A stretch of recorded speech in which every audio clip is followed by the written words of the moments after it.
నమస్తే, welcome to I dream. నేను మీ శ్వేత.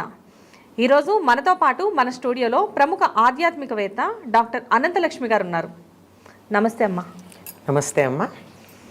అమ్మా, మొక్కులు జనరల్గా చాలామంది కూడా మొక్కులు అనేవి చాలా కామన్గా మొక్కుతూ ఉంటారు. అవునమ్మా.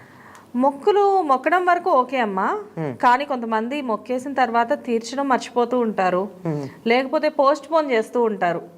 సరే ఈ సంవత్సరం కాదు, మళ్ళీ అంతా బాగుంటే వచ్చే సంవత్సరం తీర్దాంలే అని చెప్పేసేసి ఇలా చేయడం వల్ల, అంటే మొక్కులు మర్చిపోవడం కానీ లేకపోతే మొక్కులు పోస్ట్ పోన్ చేయడం వల్ల కానీ ఏమైనా అనర్థాలు జరుగుతాయా?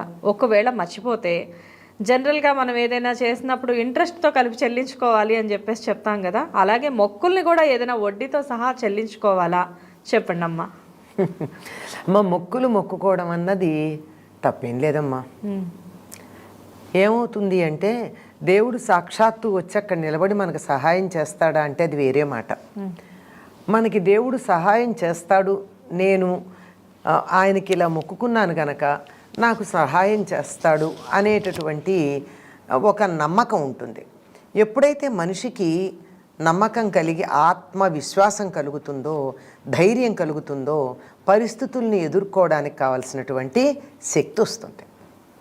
మరి ఇటువంటి శక్తి దేనివల్ల పొందారో దానికి కృతజ్ఞత చూపించుకోవాలా అక్కర్లేదా?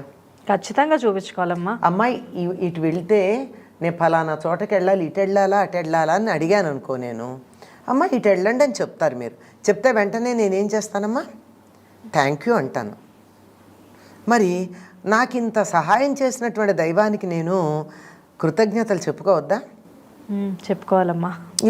జస్ట్ మామూలుగా దేవుడు అనే సంగతి పక్కన పెట్టి ఒకటి అన్నాక ధన్యవాదాలు చెప్పాలా అక్కర్లేదా? కృతజ్ఞులు అయి ఉండాలా లేదా? దీనిని వాయిదా వేసుకుంటూ పోయాము అంటే ఏరు దాటి తెప్ప తగలేసిన పద్ధతి అవుతుంది. అంతే కదా.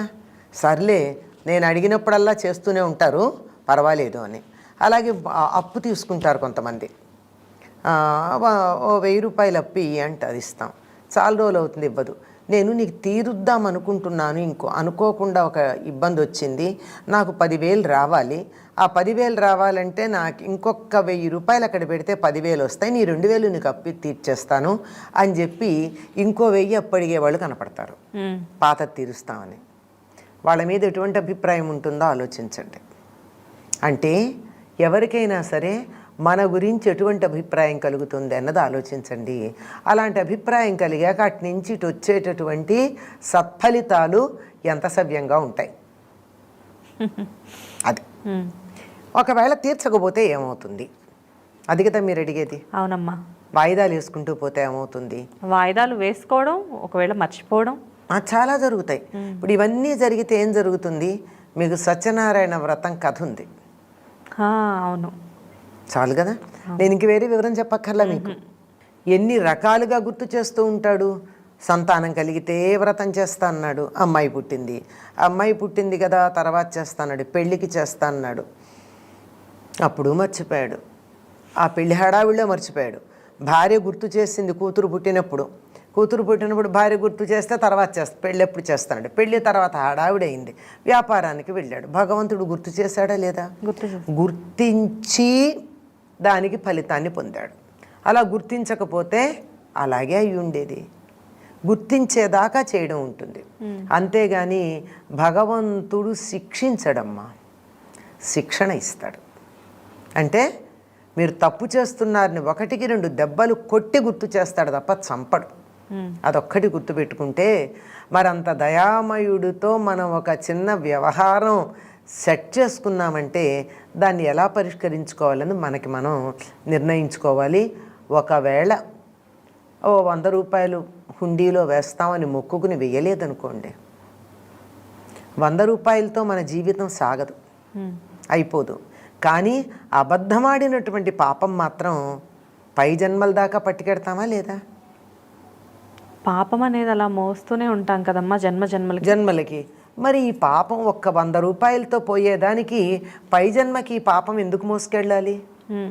ఇంత ఆలోచించేటటువంటి తీరిక ఓపిక ఉండదు కనుక మొక్కుకున్నాక తీర్చకపోతే పాపం దేవుడి కోపం వస్తుంది ఇలాంటి మాటలు చెప్తారు. దేవుడే శాడిస్ట్ కాదు, నేను ఎప్పుడూ చెప్తాను ఈ మాట. దేవుడు శాడిస్ట్ కాదు మన్ని హింసించటానికి.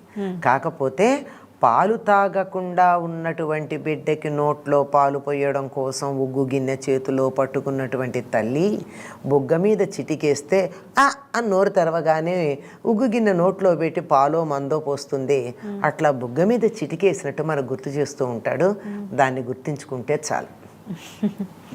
బాగుందమ్మా, చాలా చక్కగా వివరించారు. నమస్కారం. నమస్తే అమ్మ.